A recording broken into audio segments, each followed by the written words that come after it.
Affaire Pierre Palmade, de Vrim, l'enfant blessé, se pour la première fois sur son quotidien.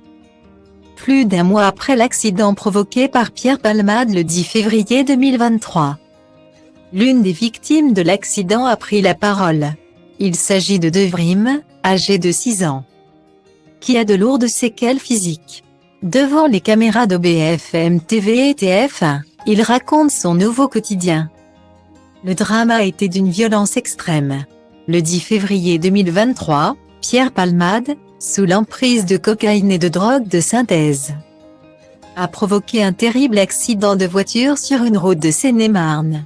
Selon les dernières informations, il sortait d'une soirée chemsex. Hospitalisé en urgence, l'état de santé de l'humoriste inquiète toujours ses médecins. Néanmoins, la justice avait souhaité le placer en détention provisoire quand son état le permettrait. Avant de lever cette décision, dans la voiture d'en face, les 3 passagers à bord de la voiture ont eu de terribles séquelles.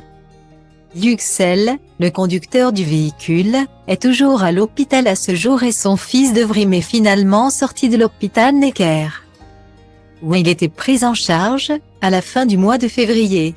Pour la première fois, le petit garçon âgé de 6 ans s'est confié. Devant la caméra de BFM TV, Vrim s'affiche avec un corset qui lui maintient le cou et la mâchoire. En effet, suite à l'accident, cette partie du corps a subi un terrible choc. Il a encore des difficultés à avaler les aliments trop durs, mais aussi à boire des boissons et devra ainsi subir une nouvelle opération chirurgicale. Cependant, Vrim est content d'être rentré à la maison. Son corset, il s'y accommode même s'il le gêne lorsqu'il dort.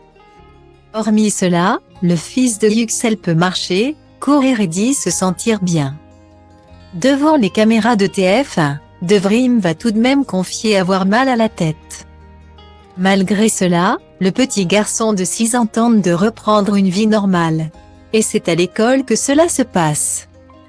Il est retourné à l'école, mais il ne peut pas rester trop longtemps parce qu'il a mal à la tête. Il va continuer comme ça pour l'instant. Et toutes les semaines, il doit aller chez le médecin pour faire une radio de la tête et voir si ça va ou pas.